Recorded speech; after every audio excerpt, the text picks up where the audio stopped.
Back in my junior year at Oak Ridge High, there was a girl named Emma Hollis who was so quiet, she felt like a shadow in the classroom.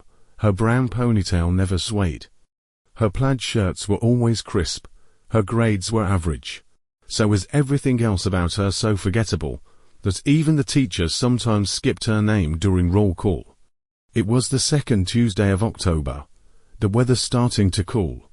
I was sitting in the cafeteria with Mike, Liz, and Tom when Emma walked by, holding her tray.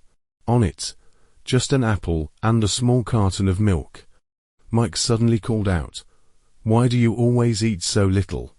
Emma stopped. Her expression was unsettlingly calm. "I'm not hungry." "You a vampire or something?" Mike smirked. She stared at him for a few seconds. "You were playing video games until 3 a.m. Mike's grin froze. The rest of us exchanged glances, but said nothing. Emma turned and walked off, the milk carton on her tray wobbling slightly. The next morning, Liz grabbed my arm by the lockers. Her fingers were ice cold.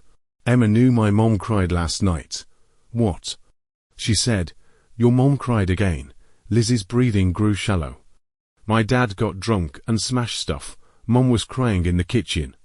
But it was just the three of us at home. After school, we gathered in Mike's basement. Tom was crushing his soda can over and over. Mike played games till 3. Liz's mom cried. "That's not a coincidence. Test her," Mike said, pulling out his phone. He texted his girlfriend in front of us, pretending to break up with her. The next day in math class, Emma walked past his desk and paused. She didn't look at his phone, didn't even glance down. She just said quietly, "She won't believe you." Mike went pale. After class, he called his girlfriend. She'd already figured out it was a joke. The fear settled in like cold water creeping up our backs. Tom said we should just ask her directly, so after school, we cornered her in the parking lot.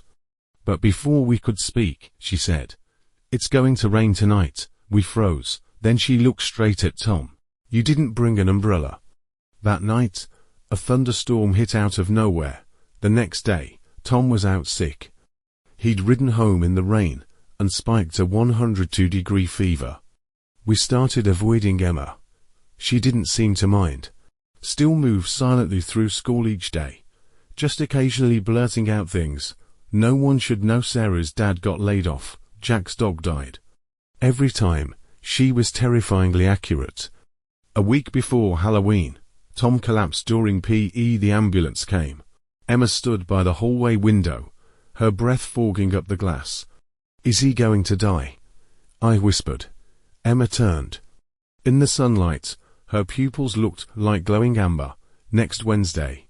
Tom stopped breathing just after midnight on Wednesday. At his funeral, I saw Emma standing at the far edge of the cemetery, holding a single wilted carnation. On the last day of the semester, she slipped me a note, July 15th, "Don't go to the lake." That note turned to ash in my pocket.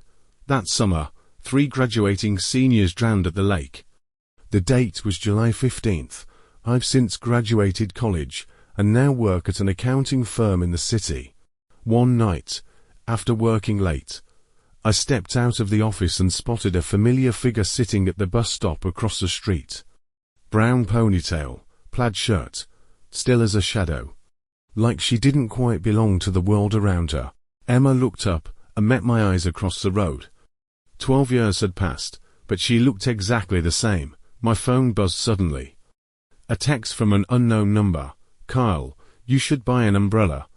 I looked up, and just then, the first drop of rain hit the bridge of my nose. The train was 15 minutes late when it pulled into the station on Friday evening. I dragged my carry-on aboard as the platform lights flickered intermittently, casting the scene in an old film glow.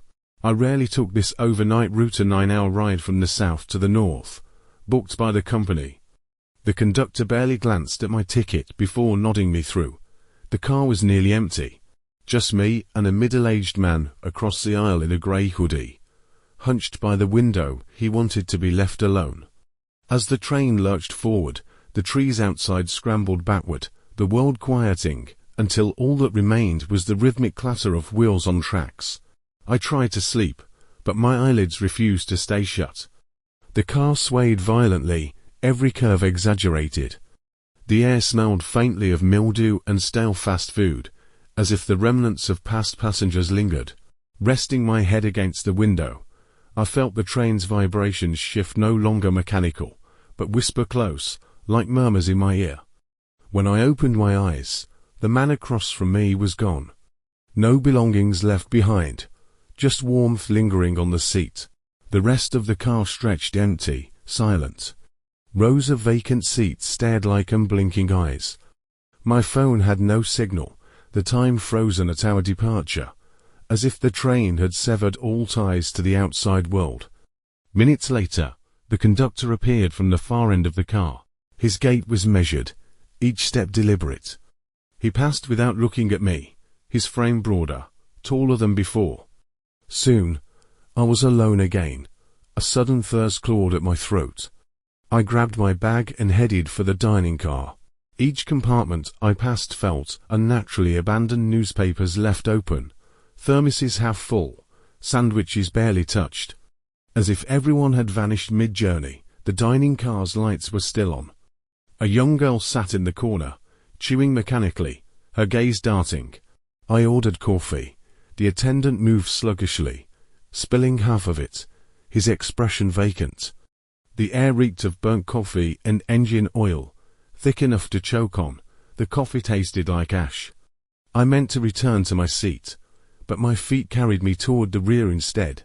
A door marked staff only stood out, not a normal train door, but a heavy, dented thing bolted hastily into place. I hadn't planned to open it, but it swung inward on its own. Beyond wasn't a mechanical room or storage, just a disjointed space, warped wooden floors, peeling walls like they'd been ripped from an old building and stitched together. The air smelled of rust and kerosene. Before I could step inside, a voice not spoken, but poured directly into my skull like wind through a crack. "Leave." I stumbled back. The voice vanished. When I returned to my seat, the hooded man was there again, head bowed, gripping the armrest, so tightly his knuckles blanched. Paler now, lips pressed thin. Night deepened. The train slowed unevenly, her wheels thudding as if crushing something heavy. Lights flickered compartment by compartment, plunging cars into darkness until only ours remained lit. An unnatural hush smothered everything. Then a flash outside the window. Figures stood motionless along the tracks, dozens of them. With each passing light, they inched closer. The hooded man stood abruptly, facing the door. He didn't speak, just looked at me once, exhausted, terrified. Like he knew what came next. Like he knew it couldn't be stopped. At 1:30 a.m., the train halted without warning. No brakes, no announcement. The lights died, the air turned thin. In the dark, footsteps. Not one set, many. They moved from the rear car forward, methodical, unhurried. I pressed into my seat, shirt soaked with sweat. When they reached our car, time seemed to freeze. When the lights returned, the others were gone. I walked to the rear. The locked door wouldn't budge now. Dawn bled through the windows, revealing the city's outskirts, skyscrapers, overpasses. The train rolled into the station as if nothing had happened. Passengers stirred, the car buzzed with life. The hooded man's seat stayed empty. I never found the conductor. At the final stop, I stepped onto the platform, watching the train pull away. In the last car, the lights flickered once. Through the window, I could have sworn I saw him still hunched in his seat, head bowed, unmoving, as if time in that car had never moved forward at all. When the train vanished into the distance, a faint bell chimed from the rear, unofficial, unaccounted for.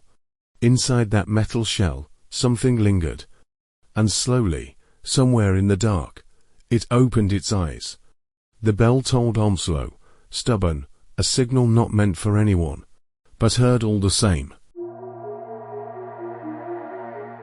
At 2:17 a.m., the fluorescent lights buzzed overhead, casting a pale, sickly glow across the empty store. I leaned against the counter, absent-mindedly flipping through a tattered magazine, glancing up now and then at the security monitors. A young man in a grey hoodie stood by the refrigerated drinks, staring at the bottled water for what must have been 20 minutes. The automatic door slid open suddenly, letting in a draft of damp night air. A middle-aged woman shuffled inside, her hair loosely tied back, wearing a faded flannel nightgown and fraying slippers. Her footsteps were so soft that the hum of the fridges nearly drowned out the slap of her slippers against the floor. She went straight to the snack aisle, drifting along the shelves. I set down the magazine, watching as her pale fingertips skimmed over rows of chip bags before picking 2 bags of plain Lay's and a can of Coke. When she placed them on the counter, I noticed dark red stains beneath her nails. Dried ketchup, maybe, or something else. The register beeped as I scanned the Coke. The condensation on the can felt colder than it should have, like it had been pulled from deep within a frozen locker, not just the fridge. The chip bags felt odd, too crinkly in a way that suggested they were old, the packaging brittle with age. $12.50, I said. She fished a worn 20 from her pocket. The bill was yellowed, crisp in an unnatural way. As I opened the till for change, I realized all the 5s were gone. I'd checked during shift change. There should have been plenty. The spare cash box held only a few tarnished coins and a crumpled one. As I knelt to search deeper, I heard soft tapping on the glass above. She was staring intently at the top shelf of the cigarette case, eyes locked on a row of Marlboros, like they held some deep secret. "Register's acting up," I said, standing. "Do you have change, or maybe a card?" She shook her head and slipped the 20 back from between my fingers. The bill smelled faintly of mildew. Without a word, she turned and shuffled out, her slippers leaving damp footprints that faded almost immediately. The monitor flickered. I looked up at the split screens. The parking lot was empty.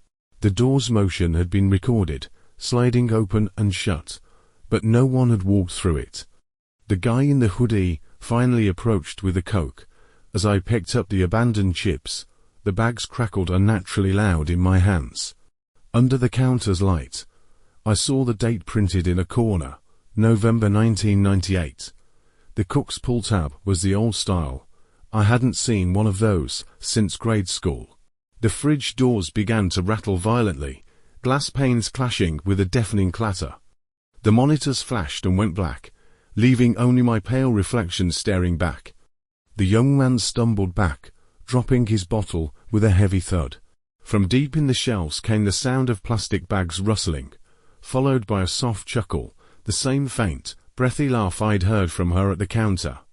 The fridge glass fogged up, and something inside began writing, stroke by stroke, in the condensation. The guy bolted, sprinting out. The door slid shut behind him just as I heard a third set of footsteps approaching from the snack aisle. Holding my breath, I slowly turned. Behind the counter, in the snack aisle, near the fridge, no one. Just a trail of damp footprints leading up to my feet, where they vanished. The writing on the fridge faded with the fog, like it had never been there. I stood frozen for a long moment, fingers ice cold, then grabbed my phone and called the cops. When they arrived, they searched every corner of the store. The monitors showed nothing but me, alone at the register. The fridge, the chips, the Coke, everything looked normal. "Probably just exhaustion," one officer said kindly. "Night shifts can really mess with you." They left, and I stood under the harsh lights, listening to the hum of the fridges, feeling the chill on my spine. I never took a night shift again after that.